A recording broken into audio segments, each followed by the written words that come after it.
Tu veux savoir ce qui me fatigue le plus sur YouTube? Franchement, c'est pas les haters ou alors les commentaires débiles. Non, non, c'est pas tout ça. Ce qui me fatigue, ce sont les erreurs que je vois tous les jours et qui détruisent l'image de marque de la plupart des créateurs. Et je sais de quoi je parle parce que la vidéo, c'est mon métier depuis 20 ans.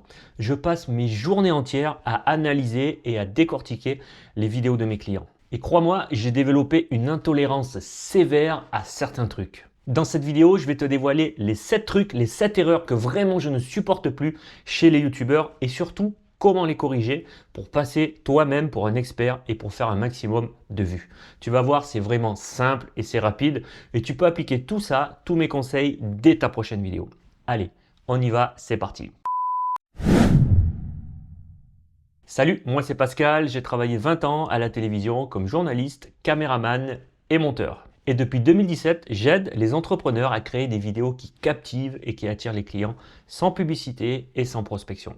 Allez, on attaque directement avec le premier truc qui me rend fou chez les youtubeurs.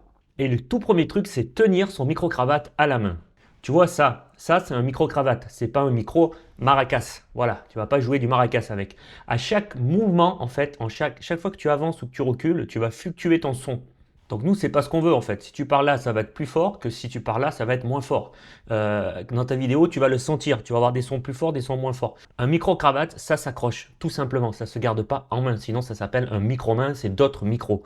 Donc accroche-le à ta veste, comme je viens de faire. Voilà, tu l'accroches à ta veste, tu l'accroches à ton t-shirt, tu l'accroches aux vêtements que tu as, mais tu ne le tiens pas à la main comme ça. Et en plus, si tu pars 30 minutes comme ça, avec ton micro-cravate à la main, il y a vraiment des chances que tu finisses ta vidéo avec une crampe au biceps, comme si tu avais fait une séance de musculation, mais sans t'échauffer. Ça serait vraiment dommage. Donc la solution, comme je t'ai dit, c'est vraiment de le fixer, de le clipper, que ça soit avec une petite pince ou alors avec un aimant, de le clipper, de le fixer à ton t-shirt ou à ta chemise.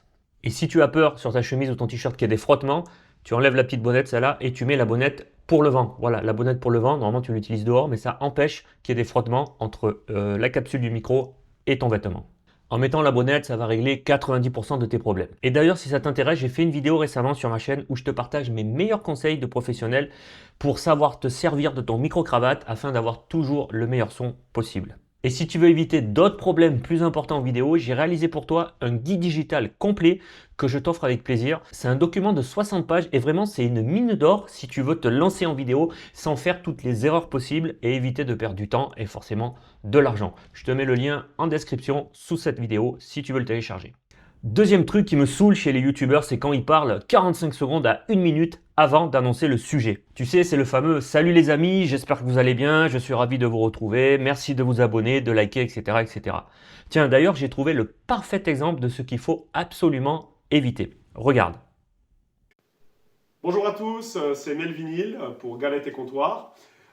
Aujourd'hui, une nouvelle vidéo. Alors, c'est pas la vidéo Le Comptoir, hein, comme on l'intitule, qui sera le rendez-vous régulier avec Fab et puis Rudy. D'ailleurs, j'en profite, je vous remercie, franchement, toute la communauté vinyle. Je vous remercie pour votre soutien, les pouces, les commentaires, tous les petits retours qu'on a eus. Ça fait chaud au cœur, ça encourage. J'espère que ça vous a plu. Continuez de la visionner pour ceux qui ne l'ont pas vu. Voilà, c'est vraiment le parfait exemple de ce qu'il ne faut pas faire. Pourquoi? Parce que tout simplement, les premières secondes d'une vidéo sont les plus importantes. C'est là que tu vas gagner ou que tu vas perdre ton spectateur. Donc si tu commences à raconter ta vie, tu vas forcément le perdre. Je regarde des dizaines de vidéos par jour, c'est mon métier. Et si tu me dis pas tout de suite de quoi on va parler, bah en fait je m'en vais, je pars voir un autre créateur, c'est normal. Notre temps est très précieux, que ce soit le mien ou le tien, il est précieux. Personne n'a envie de jouer aux devinettes. La bonne méthode, le bon réflexe qu'il faut que tu prennes, c'est d'annoncer ton sujet directement dans les 5 à 10 premières secondes. On doit comprendre de quoi tu vas parler rapidement. Le bénéfice pour moi de regarder ta vidéo et quelles promesses tu nous fais. Et si vraiment tu veux être sympa et tu veux dire salut les amis, etc., tu le gardes mais pour plus tard, une fois que tu auras annoncé le sujet de ta vidéo et donc que tu auras accroché ton spectateur. Troisième truc qui me gonfle vraiment chez les youtubeurs, c'est quand ils lisent leur script en oubliant de regarder la caméra. Tu as certainement déjà vu un youtubeur qui lisait son texte en fait et qui regardait pas la caméra. Voilà, que ce soit en bas à gauche ou à droite, de temps en temps il lisait son texte et forcément il décrochait le regard de sa caméra. Alors pourquoi je te dis ça? Je te dis ça parce que c'est embêtant, parce que ça va casser complètement la connexion que tu vas avoir avec ton spectateur.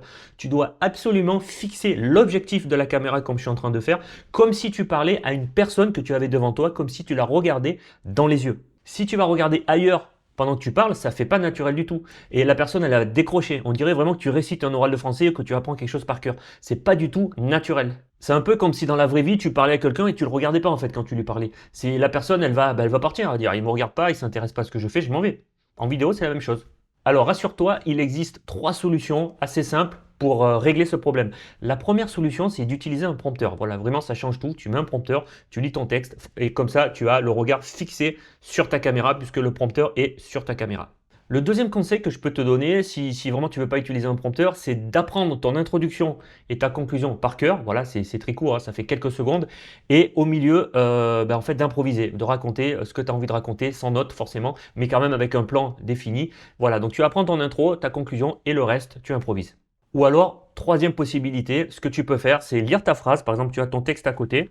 Voilà, tu as ton texte, tu lis une phrase ou deux, tu regardes ta caméra, tu dis tes phrases, boum, tu lis à nouveau la suite de ta vidéo, de ton texte, face caméra, et ensuite au montage, tu vas couper les blancs entre pour que ça se voit pas en fait, pour que ça soit dynamique. Voilà, c'est la dernière option que je vois, qui est vraiment intéressante aussi. Moi, je la propose souvent à mes clients. Essaye, tu verras. L'objectif, le but de tout ça, c'est que ton spectateur oublie la caméra, voilà, qu'il se sente concerné par ce que tu lui dis. Alors pour ça, regarde-le tout simplement, regarde l'objectif de ta caméra. Quatrième chose qui me saoule chez les youtubeurs, c'est quand ils disent que le montage, ça ne sert à rien. Alors celle-là, je crois que c'est ma préférée. Tu sais, tu as toujours un fameux gars qui va te dire « Oui, moi je fais pas de montage, je reste naturel comme ça, le montage c'est fake, ça sert à rien, ça triche. » Non, en fait, c'est juste une excuse pour ne pas bosser. Voilà, c'est vraiment un truc de feignant. Quelqu'un qui va te dire ça, c'est quelqu'un qui n'a pas envie de s'embêter, c'est un feignant. Le montage, c'est le rythme, c'est la clarté, c'est l'intention de ta vidéo. C'est 50% de la qualité de ta vidéo, le montage. Et dire que le montage, ça sert à rien, c'est un peu comme si tu disais un guitariste qui n'a pas besoin d'accorder sa guitare. Bah si sa guitare n'est pas accordée, il va avoir un son pourri. En vidéo, c'est la même chose. Alors attention, on va être honnête, je te demande pas de faire les mêmes montages que MrBeast. Hein. Attention, de toute façon, tu pourras pas faire les mêmes, que ce soit toi ou moi, on pourra jamais faire les mêmes montages que MrBeast. MrBeast, il a 10 ans d'avance sur nous et surtout, il a une équipe digne des productions d'Hollywood. Hein. Donc, hors de question de faire ça. La solution, c'est quoi? C'est de faire un montage simple, mais de prendre la peine d'y passer un petit peu de temps. Y passer un petit peu de temps, c'est quoi? C'est juste couper quand c'est trop long, dynamiser un petit peu, ajouter quelques légers zooms ou des zooms et un texte, un petit mot quand c'est important. Quand tu dis quelque chose d'important, voilà, le souligner avec un texte à l'écran, c'est tout. Et si tu fais ce que je t'ai dit, un montage simple mais propre, ça va te faire passer immédiatement pour un expert, pour quelqu'un qui maîtrise son sujet. Cinquième truc qui me saoule chez les youtubeurs, ne pas couper les blancs, les hésitations et les mauvaises prises. Alors celle-là, je l'entends aussi souvent. C'est la personne qui va te dire « Moi, je coupe rien, je laisse tout, ça fait comme ça fait naturel. » Ben non, en fait, c'est pas naturel, c'est juste long et chiant à regarder. Il faut que tu le saches. Quand tu laisses tout, ton spectateur, il va avoir l'impression que tu hésites, que tu doutes, que tu n'es pas sûr de toi. Et c'est vraiment dommage parce que du coup, en faisant ça, tu vas renvoyer une très mauvaise image. Tu vas renvoyer une image d'un amateur. Et c'est vraiment dommage parce que c'est pas ce qu'on recherche. Ce qu'on recherche, c'est tout l'inverse. Mais ne t'en fais pas, il y a une bonne nouvelle, c'est qu'un montage ultra simple, ultra efficace, ça va suffire. Ce que tu vas devoir faire, c'est couper les blancs, virer les mauvaises prises et retirer de temps en temps les hésitations, les voilà, quand tu cherches tes mots. Voilà. Tout ça, ça va donner du rythme à ta vidéo. Résultat, tu vas obtenir une vidéo plus agréable, plus crédible et beaucoup plus regardée. Alors écoute-moi et fais un tout petit effort au montage, tu verras que les résultats vont être spectaculaires. Sixième truc qui me gonfle, ceux qui balancent un appel à l'action toutes les 30 secondes. Tu sais, c'est le fameux like, abonne-toi, active la cloche, clique ici, clique là, fais ci, fais ça. En vrai, si tu fais ça, tu passes pour un vendeur de tapis. Voilà, quelqu'un qui a un manque d'abonnés et de clients. Et le pire avec ça, c'est que plus tu insistes et moins ça marche. Ce qui fonctionne vraiment, ça va être de placer 3 appels à l'action intelligents, courts, discrets et placés à des moments stratégiques de ta vidéo. Le tout premier appel à l'action, tu peux le placer vers 1 minute 30, 2 minutes de vidéo quand tu as déjà apporté pas mal de conseils, pas mal de valeurs. Voilà. Le deuxième, tu vas pouvoir le mettre au milieu de ta vidéo. Alors là, tu vas utiliser un texte discret que tu vas mettre au montage en bas de ton écran. Et le dernier appel à l'action que je te conseille de mettre, c'est donc le troisième, c'est à la fin de ta vidéo. Voilà. Tu peux faire un rappel du premier appel à l'action que tu as placé au début de ta vidéo. Et d'ailleurs, j'en profite pour faire mon appel à l'action. Si cette vidéo t'aide, tu peux t'abonner parce que moi, ça m'encourage à te proposer d'autres conseils pour faire des vidéos qui te feront gagner en visibilité. Alors, n'hésite pas à t'abonner et activer la cloche pour être informé de mes prochaines vidéos. Septième truc qui me gonfle chez les youtubeurs, ce sont les gros youtubeurs qui se plaignent sans arrêt de l'algorithme. Alors là, je t'avoue que celle-ci, la dernière, elle me dépasse toujours.